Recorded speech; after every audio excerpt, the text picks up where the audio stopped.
आगे चल करके एक राजा होते हैं जिनका नाम था अंग। क्या नाम था?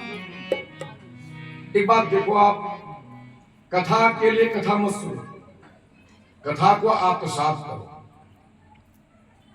राजा अंग बड़े धर्मात्मा थे, महात्मा थे कहा जाए तो अतिशयोक्ति नहीं, लेकिन उनका विवाह ऐसी लड़की के साथ हुआ जिसका कुल ठीक नहीं था। मृत्यु की दोहित्री, मृत्यु की पुत्री के साथ विवाह हो गया। तो देखो, लड़की के बाप का असर लड़की में रहता है, लड़की के ननिहाल का भी असर लड़की में रहता है।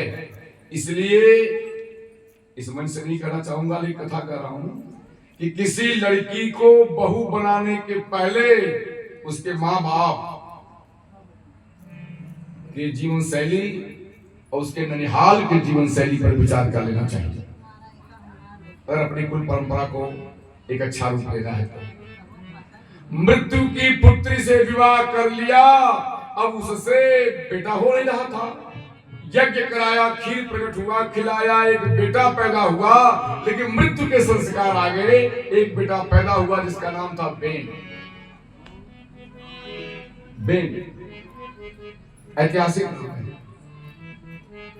बेन इतना राक्षस हो गया, अब मृत्यु के पुत्री का बेटा है तो महात्मा थोड़ी होगा, जबकि महात्मा के वीर से पैदा हुआ है। लेकिन खेत तो खराब था, इतना बढ़िया बीज लाके बो दो, अगर खेत खराब है तो प्रोडक्शन थोड़ी मिलेगा। बेन जब राजा हुआ तो उसने कहा, नयस्तव्यम न दातव्यम न हातव्यम द्विजा क्वचित। अरे वो ब्राह्मणों, ऋषियों, मुनियों, साधुओं, ये दुंदुभी पिटवाई जाए, दुंदुभी। इन साधुओं से, ब्राह्मणों से, ऋषियों, मुनियों से कहो ये मूर्ख यज्ञ करना बंद कर। मिश्रा जी, हवन करना बंद कर दे, दान देना बंद कर दे, यज्ञ करना बंद कर दे। कहा महाराज अगर करना चाहे तो कहा कहो इनसे कि राजा ही भगवान होता है। बोलो सच्चिदानंद भगवान की बैनाय नमः स्वाहा। हमारे नाम से यज्ञ करें, हमारे नाम से आहुति दें, हमारे नाम से पूजा करें, ऐसा। ऋषि लोग आए और समझाए। ऋषियों का काम है कि राजा को समझाओ कि महाराज ये अनुचित कदम आपका है, इससे ठीक नहीं। प्रजा हित करो राजा देवांसः अन्यांश राक्षसः। कौन राजा देवता है और कौन राक्षस है? जो प्रजा से 2 रुपया टैक्स लेके, कितना टैक्स लेके? 2 रुपया टैक्स लेके 12 रुपए का काम करके प्रजा के कल्याण के लिए दे दे, वो राजा देवांसः, वो देवता है। और जो प्रजा से टैक्स लेकर के केवल हेलीकॉप्टर से सर्वे करता रहे, वो राक्षस, ऐसा राक्षस है। तो ऋषियों ने कहा इसका तो अब मार जाना ही ठीक है।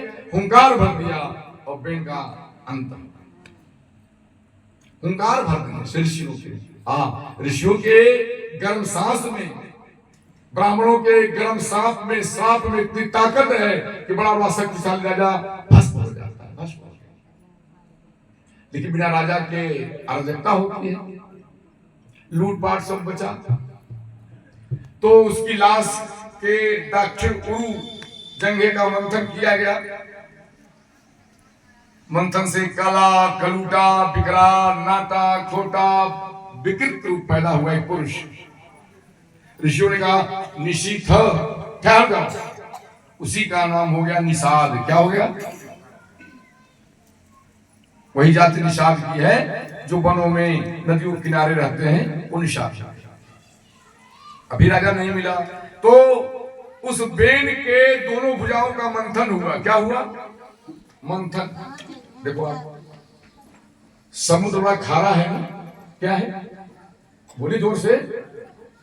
लेकिन समुद्र का मंथन हुआ तो अमृत निकला कि नहीं निकला? तो बेन तो दुष्ट था, लेकिन जब उसके भुजाओं का मंथन हुआ तो एक भुजा से, दाहिनी भुजा से विष्णु के अंश रूप में महाराज पृथु और बाएं भुजा से लक्ष्मी स्वरूपा महारानी अर्ची प्रकट हो गई। बोलो सच्चिदानंद भगवान की। बड़े प्रतापी राजा हो गए, बड़े प्रतापी राजा।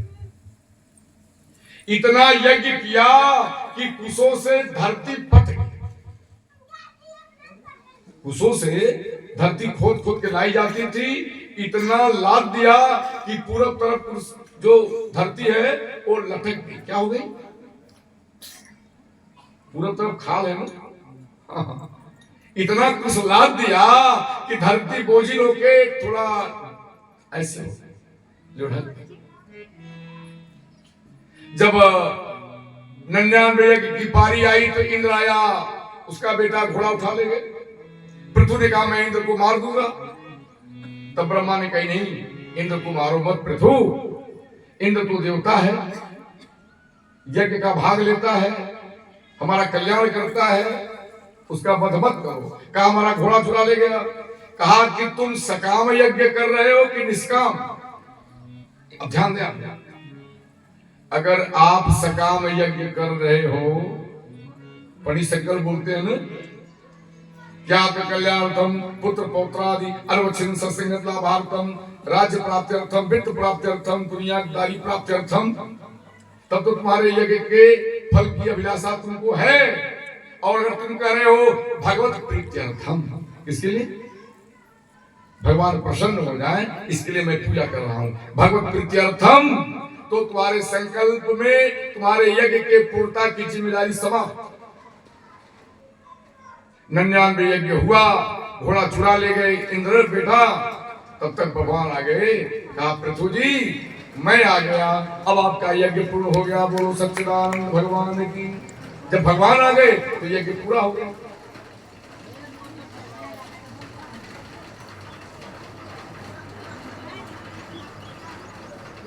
घबरानी बात नहीं है।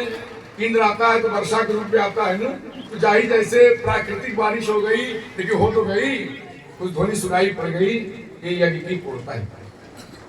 तब भगवान प्रसन्न हो गए। देखिए 100वां यज्ञ बंद कर दिया। संकल्प था 100 यज्ञ का, लेकिन जब भगवान आ गए इंद्र से मित्रता करा दिया। कहा पृथु इंद्र को क्षमा कर दो। क्या कर दो? पृथु से कहा इंद्र को क्षमा कर दो। अब समझिए कि पृथु कितने बड़े राजा रहे होंगे। कहा कि मैंने क्षमा किया प्रभु। तो कहा कि पृथु अब तुम वर मांगो। क्या मांगो? अब भगवान से पृथु जी क्या कह रहे हैं कि महाराज आपसे बड़ा वर क्या हो सकता है? आप गायत्री मंत्र जो पढ़ते हैं ना, पढ़े नहीं पढ़े? वरेण्यम, वरेण्यम शब्द आया है, तो जो वरेण्यम का वरेण्यम है वही आप वरेण्यम माने बरों के भी बर हैं। सर्वश्रेष्ठ बर आप ही हो। जैसे एक लड़की किसी लड़के पर आसक्त हो जाए, क्या हो जाए? आसक्त हो जाए, दिल दे दे और कहे कि आपसे विवाह करूं, तो कहे हाँ ठीक है तुम जो मांगना चाहो मांगो। तो कहती है कि हम आपसे विवाह करना चाहते हैं। कहा चलो तुम जिससे कहो मैं विवाह करा दूं, जिससे कहो उससे तुम्हारा विवाह करा दूं, हमको छोड़ दो। तो उसी प्रकार प्रभु आपको छोड़ करके दुनिया का वर मांगना तो ऐसे ही है जैसे लड़की का आशिक कहता हो दूसरे के साथ विवाह करा दे। बोलो सच्चिदानंद भगवान की। मुझे तो आपके सिवा कुछ नहीं चाहिए। भगवान ने कहा कुछ तो मांग लो, हमें शांति मिल जाए। वारे पृथु जी महाराज क्या मांगते हैं? मिश्रा जी क्या मांगते हैं? भिख मंगे तुमको मांगने भी तो नहीं आता। मांगना भी एक कला है, मांगना एक कला है। एक बार एक बुढ़िया थी, लड़की थी, काली कलूटी नाटी छोटी सी, लेकिन जब जवानी आई तो काली हो कलूटी हो नाटी हो मोटी हो छोटी हो जो भी हो, सबके मन में तो होता है ना कि कोई हमें कह दे कि तुम मेरी पत्नी हो। जवान में भाव आता है। सारी जवानी बीत गई, 40 साल की हो गई, किसी ने उसे सुंदरी नहीं कहा। उसका दिल व्यथित हो गया। उसने कहा चलती हूं देवाधिदेव महादेव के चरणों में, वहीं अपना माथा पड़ा। कि क्यों पैदा किया मुझे। जाकर के उस लड़की ने 40 साल और तप किया, 80 साल की हो गई। अब